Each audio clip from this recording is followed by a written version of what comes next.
Assalamualaikum warahmatullahi wabarakatuh. Selamat pagi Bu Marjuni dan teman-teman semua. Nah, di sini kami dari kelompok 3 akan menjelaskan nih mengenai teori belajar dan pembelajaran kognitif. Nah, apa sih itu pembelajaran kognitif dan bagaimana sih teori-teori pembelajarannya? Nah, akan dipaparkan oleh kelompok kami. Tunggu, tapi sebelumnya memperkenalkan dulu anggota dari kelompok 3. Nah, yang pertama itu Istinaroh dengan NIM 140 142 0354. Yang kedua, Bayu.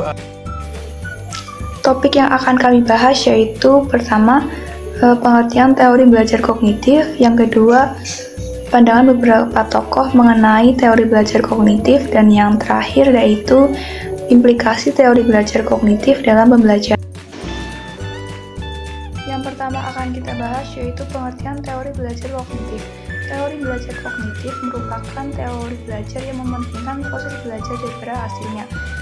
Teori ini menyatakan bahwa pada proses belajar, seseorang tidak hanya cenderung pada hubungan antara stimulus dan respon, melainkan juga bagaimana perilaku seseorang dalam mencapai tujuan belajar.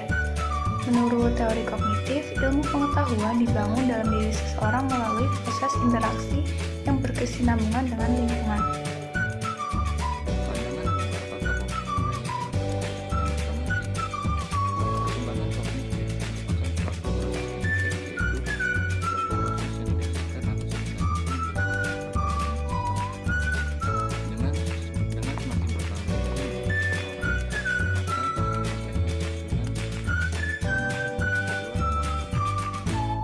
Tabel yang pertama, proses perkembangan kognitif anak sangat berbeda dari orang dewasa. Selanjutnya, anak-anak berubah melalui 4 tahap perkembangan secara otonom dan mandiri. Lalu guru memberikan tugas sesuai dengan tahap perkembangan anak dan memelihara kemampuan berpikir. Tujuan akhir dari pendidikan adalah menciptakan manusia yang dapat membuat sesuatu. Menurut Jean Piaget, proses belajar terdiri dari 3 tahap, yakni yang pertama asimilasi, proses pengintegrasian informasi baru ke struktur kognitif yang sudah ada. Yang kedua, akumulasi, proses penyesuaian struktur kognitif ke dalam situasi yang baru. Yang ketiga, ekuilibrasi atau penyiimbangan, penyesuaian kesinambungan antara asimilasi dan akumulasi. Piaget membagi tahap-tahap perkembangan kognitif ini menjadi 4, yaitu yang pertama tahap sensori motorik pada usia 0 sampai dengan 2.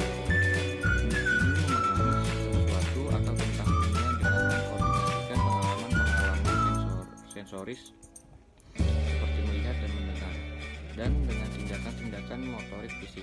Yang kedua, tahap praoperasional usia 2 sampai dengan 7 tahun.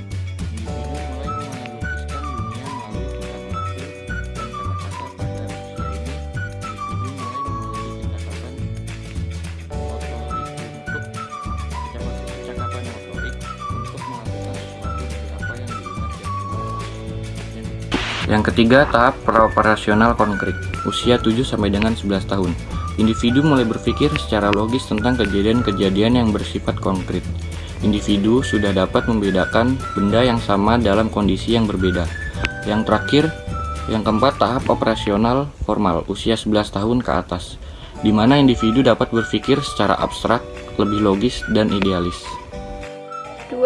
Jeremy Burner. Jeremy Burner menandai perkembangan kognitif manusia sebagai berikut. 1. Perkembangan intelektual ditandai dengan adanya kemajuan dalam menanggapi rangsangan.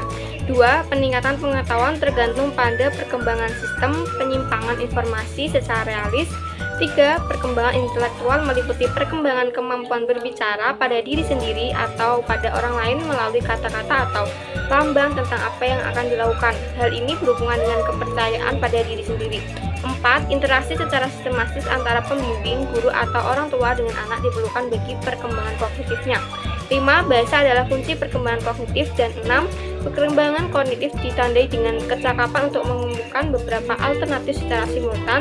Memilih tindakan yang tepat dapat memberikan prioritas yang berurutan dalam berbagai situasi. Menurut Brunner, perkembangan kognitif seseorang terjadi melalui 3 tahap yang ditentukan oleh caranya melihat lingkungan, yaitu A. Tahap inaktif. Seseorang melakukan aktivitas dalam upayanya untuk memahami lingkungan sekitarnya. Artinya, dalam memahami dunia sekitar, anak menggunakan pengetahuan motorik, misalnya melalui gigitan, sentuhan, petingan, dan sebagainya. Kemudian tahap ekomik. Seseorang memahami objek-objek atau dunianya melalui gambar-gambar dan visualisasi verbal. Maksudnya dalam memahami dunia sekitarnya, anak belajar melalui bentuk perumpamaan tampil dan perbandingan atau disebut komparasi. Selanjutnya tahap simbolik, yaitu seseorang telah mampu memiliki ide atau gagasan-gagasan abstrak yang sangat dipengaruhi oleh kemampuan dalam berbahasa dan logikanya. Nah, selanjutnya yaitu pendapat David Ausubel terhadap teori belajar kognitif. Jadi menurut Ausubel ini, peserta didik akan belajar dengan baik jika isi pelajaran ataupun instruksional kontennya sebelumnya telah didefinisikan dan kemudian dipresentasikan dengan baik dan tepat kepada peserta didik atau disebut dengan advanced organizer. Dengan demikian akan mempengaruhi pengaturan kemajuan belajar peserta didik. Advanced organizer ini adalah sebuah konsep ataupun informasi umum yang mewadahi semua isi pelajaran yang akan diajarkan kepada peserta didik. Advanced organizer ini dapat memberikan 3 manfaat. Yang pertama itu menyediakan suatu kerangka konsepsional untuk materi yang akan dipelajari. Yang kedua sebagai jembatan yang menghubungkan antara yang sedang dipelajari dan yang akan dipelajari. Dan manfaat yang ketiga itu dapat membantu peserta didik untuk memahami bahan belajar secara lebih mudah.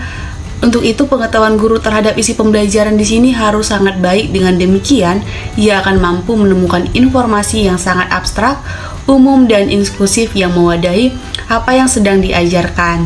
Jadi, selanjutnya Ausubel mengklasifikasikan belajar dalam 2 dimensi. Dimensi yang pertama itu berkaitan dengan cara informasi atau materi pelajaran yang akan disajikan pada peserta didik melalui penerimaan atau penemuan.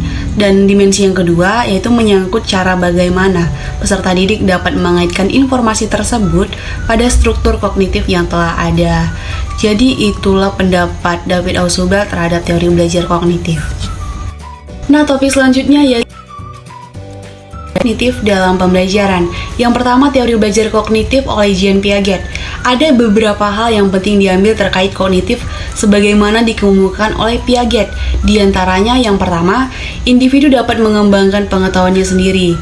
Yang menjadi titik pusat dari teori belajar kognitif Piaget adalah individu yang mampu mengalami kemajuan tingkat perkembangan kognitif atau pengetahuan ke tingkat yang lebih tinggi.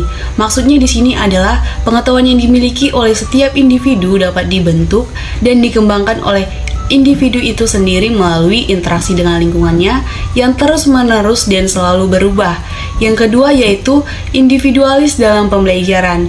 Dalam proses pembelajaran, perlakuan terhadap individu harus didasarkan pada perkembangan kognitifnya. Atau dengan kata lain, dalam proses pembelajaran harus disesuaikan dengan tingkat perkembangan individu itu sendiri. Belajar akan lebih berhasil apabila disesuaikan dengan tahap perkembangan kognitif peserta didik. Hal ini disebabkan karena setiap tahap perkembangan kognitif peserta didik memiliki karakteristik yang berbeda-beda.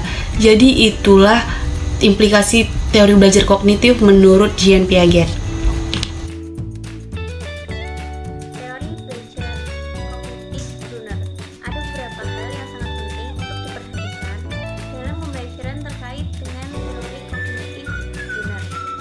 Di antaranya adalah 1. Partisipasi aktif individu dan mengenal perbedaan dalam proses pembelajaran yang harus menekankan pada cara individu mengorganisasikan apa yang telah dialami dan dipelajari, sehingga dengan demikian individu mampu menemukan dan mengembangkan sendiri konsep, teori-teori, dan prinsip-prinsip melalui contoh-contoh yang dijumpai dalam kehidupan siswa.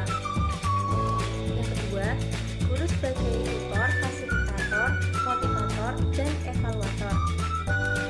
Selanjutnya ada teori belajar kognitif Ausubel.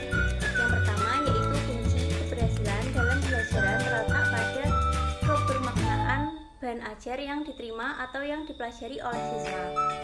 Oleh karena itu, dalam proses pembelajaran, guru harus mampu memberikan sesuatu yang bermakna bagi siswa. Sesuatu yang bermakna bukan hanya didapat dan diperoleh melalui belajar menemukan, tetapi dapat diperoleh melalui banyak cara. Yang kedua, ada belajar bermakna. Belajar bermakna akan berhasil apabila ada motivasi intrinsik dari dalam diri siswa. Belajar bermakna akan terjadi apabila siswa memiliki minat dan kesiapan untuk belajar. Minat dan kesiapan erat kaitannya dengan motivasi. Oke teman-teman, gimana nih? Kalian kan sudah mendengarkan atau mengetahui nih mengenai teori kognitif atau pembelajaran kognitif. Nah, di sini saya akan menyimpulkan materi kali ini mengenai teori kognitif atau pembelajaran kognitif.